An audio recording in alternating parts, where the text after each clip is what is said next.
Bienvenidos a las claves genéticas. Hoy conectamos con la clave genética 49. Cambiar el mundo desde dentro. Hay una idea fascinante, casi de ciencia ficción, que sugiere que algo muy profundo está cambiando en nuestro ADN. Es la clave genética 49, y se la describe como una especie de catalizador para una transformación mundial que empieza, curiosamente, en nuestro interior. Vamos a sumergirnos en qué significa todo esto. Imaginen que dentro de cada persona hay un interruptor genético, uno que ha estado latente durante mucho tiempo. Cuando este interruptor se activa, se inicia un proceso de despertar potentísimo que nos lleva por 3 fases, 3 niveles de conciencia. Empezamos en la reacción, luego pasamos a la revolución y finalmente podemos llegar al renacimiento. Es, en esencia, un viaje desde nuestro instinto más animal hasta nuestro potencial más elevado. Y ojo, que esto no es solo un viaje individual. El impacto de este despertar, se nos dice, se expande como una onda. Afecta a todo, desde la pareja hasta la geopolítica. Es una evolución que, según esta visión, estamos viviendo todos juntos, ahora mismo, persona a persona. Vale, para entenderlo bien, tenemos que empezar por la base, por su frecuencia más baja y fundamental, la sombra de la reacción. Es un instinto potentísimo que muchas veces, sin que nos demos cuenta, dirige una parte enorme de cómo nos comportamos. A ver, la reacción es un instinto primario. Es básicamente la capacidad de apagar la empatía. Pensemos en nuestros antepasados. Para ellos, esta era una herramienta de supervivencia brutalmente necesaria, ya fuera para cazar o para defender a la tribu. Les permitía hacer lo que fuera necesario. Pero claro, ese instinto no ha desaparecido. Y es que este patrón genético sigue muy activo hoy en día. A escala global, lo vemos manifestarse como tribalismo, como conflicto. Es la raíz de ese miedo a los otros, al extranjero, y lo que crea división en las comunidades. Solo hay que echar un vistazo a los titulares de cualquier día para ver esta sombra en plena acción. Pero, ¿qué es lo que alimenta esta reacción? ¿Cuál es su combustible? Pues en el fondo, en lo más profundo, hay un miedo inconsciente, el miedo a ser rechazado. El pánico a que nos echen de nuestra familia, de nuestro grupo, de nuestra pareja. Ese es el verdadero motor de esta sombra. Y este miedo se manifiesta principalmente de 2 maneras. Por un lado, está la naturaleza represiva, que nos lleva a cerrarnos en banda emocionalmente, a vivir una vida sin pasión con tal de evitar el conflicto.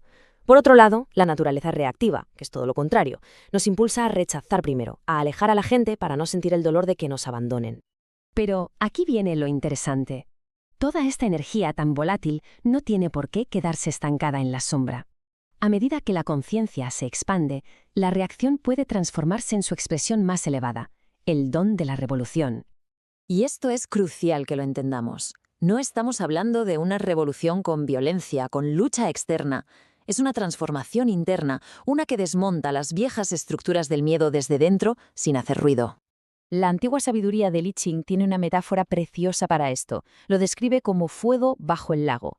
Es un proceso que no se ve, un calor que sube desde lo más profundo y que poco a poco, sin que casi te des cuenta, acaba por transformar el estado de todo el lago. Alguien que vive este don es muy diferente de una persona reaccionaria. Mientras que uno se mueve por la rabia y el miedo, el verdadero revolucionario actúa desde la comprensión. No busca echar más leña al fuego, sino resolver los conflictos y construir algo nuevo, algo basado en la buena voluntad. Y ahora vamos a explorar el potencial más alto, la frecuencia más elevada de esta clave genética. Es un estado de conciencia que en esta enseñanza se conoce como el Siddhi, y en este caso es el Siddhi del renacimiento. El renacimiento ya son palabras mayores. Se describe como una separación total, casi como un divorcio místico de nuestro pasado. No es una mejora, no es un pequeño cambio. Es un reinicio completo.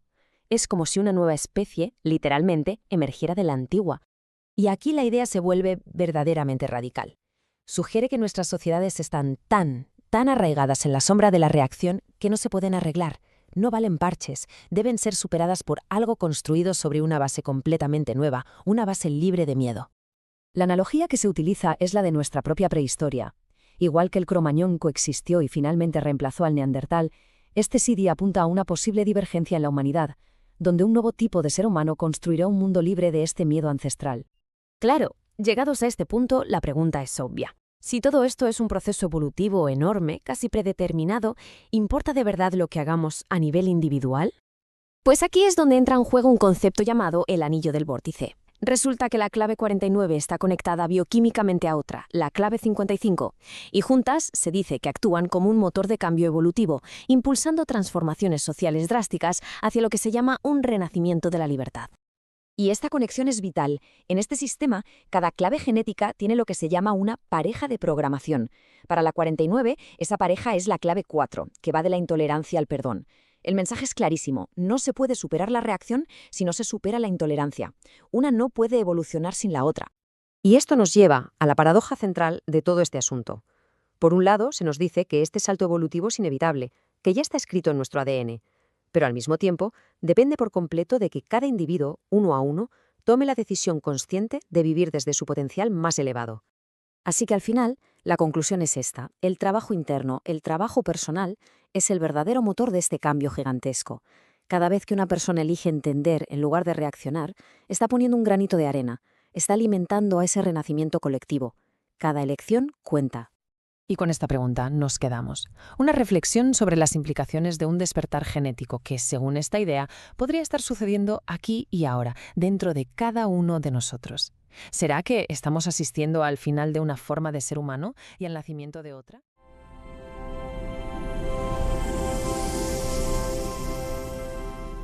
Hoy nos metemos de lleno en un material fascinante que nos ha llegado sobre la 49ª clave genética. Está basado en la obra de Richard Ruth, en una adaptación de Magda Moyano para el canal Las Claves Genéticas. Y bueno, el título ya es toda una declaración de intenciones. Cambiar el mundo desde dentro. Así que esa es un poco nuestra misión hoy. Desentrañar el viaje que propone esta clave. Un espectro que va desde la reacción, pasa por la revolución y culmina en algo que suena casi mítico, el renacimiento.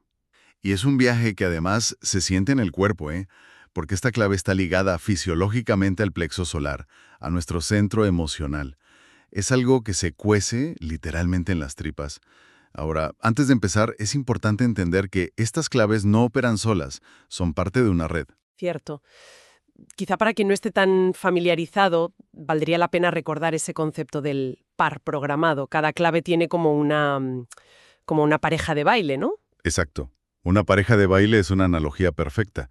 Es otra clave genética que está en oposición directa y que ejerce una influencia constante. Son como dos caras de la misma moneda. En este caso, el par de la clave 49 es la 4, y ya veremos cómo su sombra, la intolerancia, juega aquí un papel crucial. Y bueno, luego surgirán otras conexiones, como su vínculo con la clave 55 o incluso con un aminoácido concreto, la histidina. Pero ya llegaremos a eso. Todo está conectado. De acuerdo, pues con el mapa ya desplegado vamos a meternos en faena. Empecemos por la base, por la frecuencia más baja, la sombra de la reacción. Aquí se plantea algo muy fuerte, que esta es una de las sombras más poderosas que existen, que gobierna nuestro comportamiento y, literalmente, nos mantiene dormidos. ¿Cómo funciona este mecanismo para tener tanto poder sobre nosotros? Pues, a ver, lo fascinante es que su poder viene de lo profundo que está arraigado en nuestro ADN. Su origen es puramente ancestral. La reacción en su estado más primitivo era una herramienta de supervivencia. La capacidad de desconectarte emocionalmente para poder cazar, matar, en fin, sobrevivir. Sin esa desconexión, la supervivencia de la especie habría sido imposible. El problema es que ese mecanismo, pues no desapareció, sino que mutó. Se adaptó a un nuevo contexto. Precisamente. Pasó de ser una herramienta de supervivencia física a una de supervivencia social. Se ancló en la mentalidad tribal. Se convirtió en el miedo al otro, al extranjero, al que es diferente. Y ese miedo se convirtió en la justificación perfecta para la violencia. Hay una frase en el material que es demoledora y lo resume todo. Mientras percibas a tu propia gente como a Dios y al resto como si fueran demonios, permanecerás en la presión de la 49 sombra. Es una frase que te deja helada, porque ves su reflejo en todas partes a lo largo de toda la historia y sobre todo ahora. Totalmente. De hecho, lo que se sugiere aquí es que gran parte de la crispación y los conflictos que vemos hoy no son casuales. Son el reflejo directo de una mutación a gran escala que está ocurriendo en esta misma clave. Es como si se estuviera abriendo una brecha cada vez más ancha entre una conciencia nueva, más sensible, más global, y esas viejas lealtades tribales que se aferran a lo conocido. La tensión es palpable. Me llama la atención cómo conecta algo tan geopolítico con algo tan personal. ¿Cómo aterriza esta idea de la reacción tribal en, no sé, una discusión de pareja? ¿Significa que vemos a la persona que queremos como el extranjero? Esa es exactamente la clave. El análisis lleva este concepto macro a la experiencia más íntima. La relación de pareja. El combustible de la reacción a nivel personal ya no es el miedo a la tribu enemiga, sino el miedo al rechazo. Es un miedo subconsciente, a menudo invisible, pero que gobierna por completo nuestros patrones emocionales, sexuales. Tiene unas raíces profundísimas, conectadas con la memoria celular de la separación de nuestra madre al nacer. Es el primer miedo al abandono. Y supongo que ese miedo no se manifiesta igual en todo el mundo. No, para nada. A ver, se describe que opera a través de dos naturalezas opuestas, dos formas de lidiar con él. Por un lado está la naturaleza represiva, a la que llaman inerte. Son personas que, para evitar el dolor del rechazo, simplemente no reaccionan. Su vida emocional parece muy estable, muy tranquila, pero carece de lo que se describe como salsa, de pasión. El miedo está tan enterrado que parece que no existe. Es curioso, porque socialmente a menudo se ve a esa persona inerte como alguien estable o maduro que no se mete en líos. Pero según esto, es en realidad una armadura construida sobre un miedo tan profundo que ni se reconoce. ¿Es así? Exactamente. Es una falsa armonía para protegerse. El resultado son relaciones muy superficiales, donde nunca hay una vulnerabilidad real, porque, claro, mostrarse vulnerable es abrir la puerta a ser rechazado. Y en el otro extremo tenemos la naturaleza reactiva, la rechazante. Estas personas operan bajo el lema de rechazo antes de que me rechacen. El ataque como mejor defensa. Exactamente. En cuanto una relación empieza a volverse íntima y el miedo a ser herido crece, la sabotean. La terminan. Buscan la falta en el otro para justificar la huida. A menudo, este patrón les conduce a una profunda soledad, porque anhelan la intimidad, pero su miedo les impide sostenerla. Y todo este ciclo se retroalimenta con la sombra de su par programado, la clave 4, la intolerancia. La intolerancia hacia el miedo del otro o hacia el propio miedo es lo que enciende la mecha de la reacción. Y la reacción, a su vez, justifica y refuerza la intolerancia. Es un círculo vicioso perfecto. Entiendo.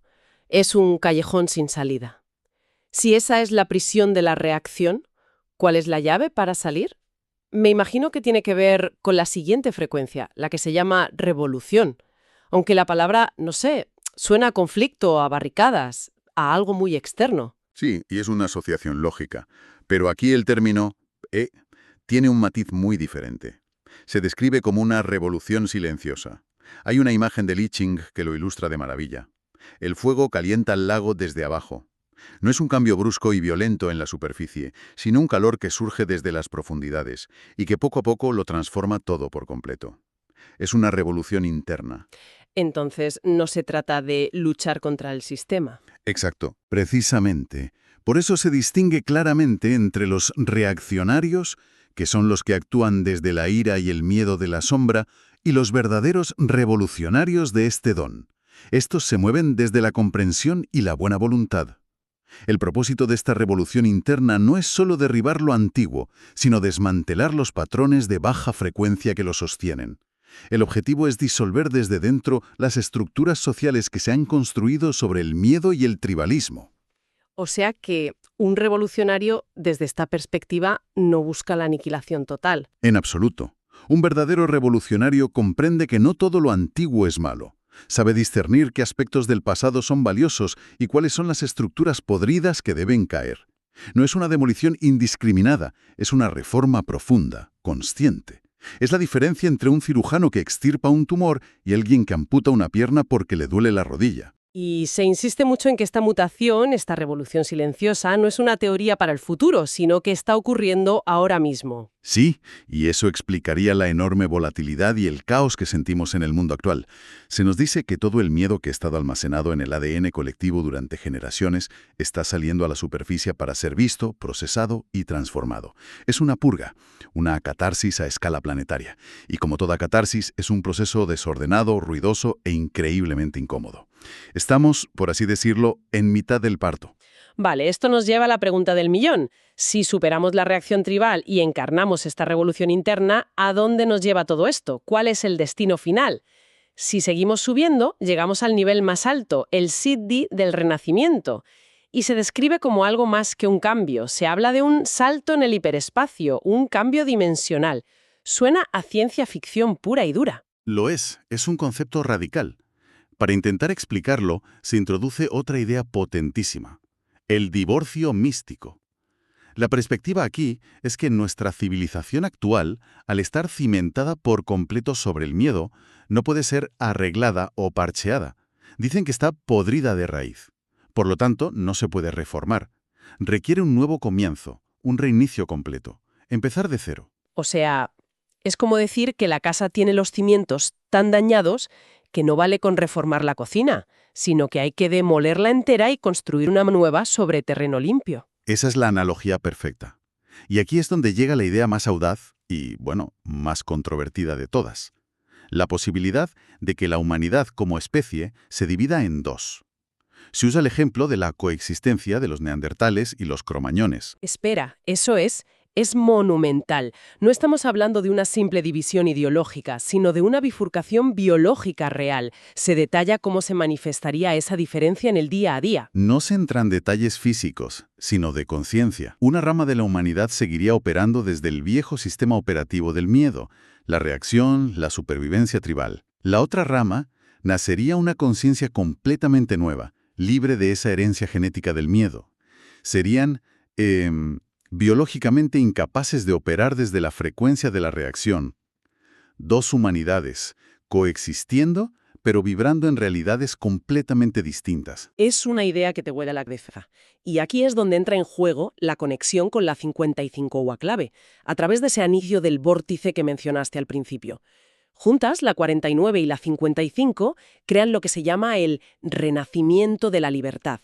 Y me fascina el detalle del aminoácido asociado, la histidina, que se libera durante el orgasmo. Se describe casi como una fuerza bioquímica colectiva que nos impulsa hacia la unidad. Sí, es una conexión asombrosa entre la biología más íntima y la conciencia colectiva.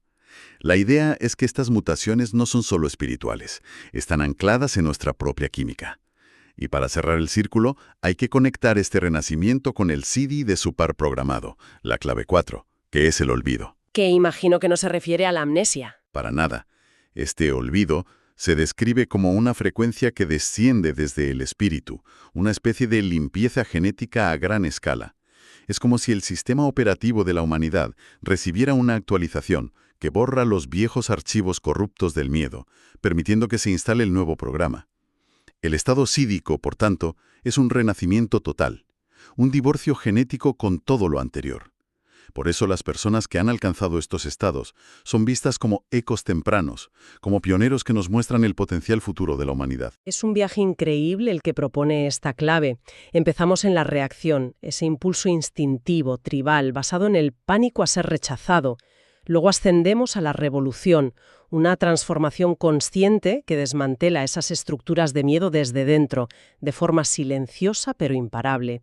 Y finalmente, si el proceso se completa, llegamos al renacer, un salto cuántico, un nuevo comienzo para la especie. Un recorrido completo, sí, desde la supervivencia del ego individual hasta la posibilidad de la evolución colectiva. Y para rematar, se añade un matiz astrológico que encaja como un guante. Se conecta esta clave con Acuario, describiéndolo como el agente revolucionario de cambio para la comunidad, un signo de aire, fijo, mental, pero que sirve a un propósito colectivo, la expansión de la consciencia, encaja a la perfección. Y todo esto nos deja con la gran paradoja final que se plantea, una que es absolutamente crucial. Si este salto evolutivo, este renacimiento, ya está de alguna manera determinado genéticamente, si es un impulso inevitable, ¿realmente importa lo que haga cada individuo? Es la gran pregunta.